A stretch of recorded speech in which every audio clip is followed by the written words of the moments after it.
നീ നിന്റെ വീട്ടിൽ പോയില്ലേ? സോറി സുധേ, അക്യൂസ്ഡിനെ അറസ്റ്റ് ചെയ്തുകൊണ്ട് വന്നപ്പം റൂട്ട് മാറി വേറൊരു വഴിയിൽ എല്ലാം ഞാൻ വിശ്വസിക്കണം. സംഭവിച്ചു പോയി.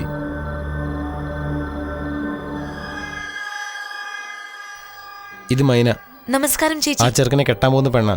നേരം വെളുക്കുമ്പോ ഇവിടെ ആ ചെറുക്കന്റെ കല്യാണം നടക്കും. ഇന്ന് ഒരു രാത്രി ഇവിടെയാ. ഓഹോ, ദീപാവലിക്ക് എന്നെ എന്റെ വീട്ടിലേക്ക് അയച്ചിട്ട് ഇവളുടെ കൂടെ നാട് ചുറ്റാൻ പോയി അല്ലേ? നീ എന്തൊക്കെയാ പറയുന്നത്? ബസ് സ്റ്റാൻഡിൽ തെണ്ടി നടന്നവൾക്ക് എന്റെ ബെഡ്റൂമിൽ കിടന്ന് സുഖിക്കണം അല്ലേ? ഏയ്, എന്നാ നീ എന്നെ ഒന്ന് മനസ്സിലാക്കാൻ പോകുന്നത്? നിങ്ങളെ ഞാൻ മനസ്സിലാക്കണമെന്നോ? രണ്ടുപേരും ബെഡ്റൂമിലാക്കിയിട്ട് ഞാൻ കാവലിരിക്കണോ അല്ലേ? നീ ഒരു സ്ത്രീയാണോടി?